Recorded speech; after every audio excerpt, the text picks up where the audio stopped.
শেখ হাসিনার সরকার পতনের সবকিছু নির্ধারণ হয় ২৪-এর ৩রা আগস্ট। এদিন সরকার পতনের এক দফা ঘোষণা দেয় আন্দোলনকারীরা। অন্যদিকে সেনা সদরে বিভিন্ন স্তরের সেনাদের সাথে বৈঠক শেষে জনগণের পাশে থাকার ঘোষণা দেন সেনাপ্রধান। আর ছাত্র জনতার দাবি মেনে নিয়ে সরকারকে পদত্যাগ করার আহ্বান জানান বিএনপির সিনিয়র যুগ্ম মহাসচিব রুহুল কবির রিজভী। সরকার পতনের এক দফা ঘোষণা দেয়া হয় ২৪-এর ৩রা আগস্ট। এদিন প্রভাত প্রেরণায় কর্মসূচির পাশাপাশি বৈষম্য বিরোধী ছাত্র আন্দোলনের ডাকে ঢাকার কেন্দ্রীয় শহীদ মিনারে ও চট্টগ্রামের নিউ মার্কেট এলাকায় হয় সমাবেশ।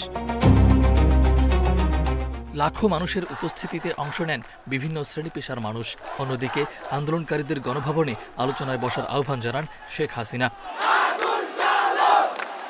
শহীদ মিনারে লাখো মানুষের সমাবেশে সরকার পতনের এক দফা ঘোষণা দেন বৈষম্য বিরোধী ছাত্র আন্দোলনের নেতা নাহিদ ইসলাম। একই সাথে জাতীয় সরকার গঠনেরও দাবি জানান তিনি।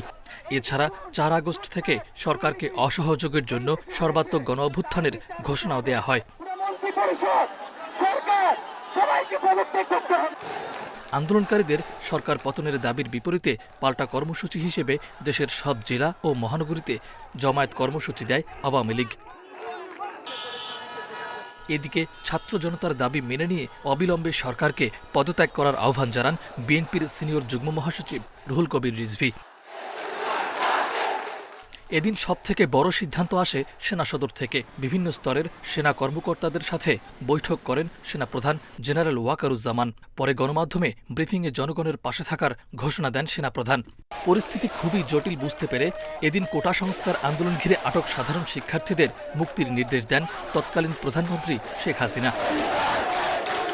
মাহফুজুর রহমান মিলন, ইন্ডিপেন্ডেন্ট নিউজ, ঢাকা।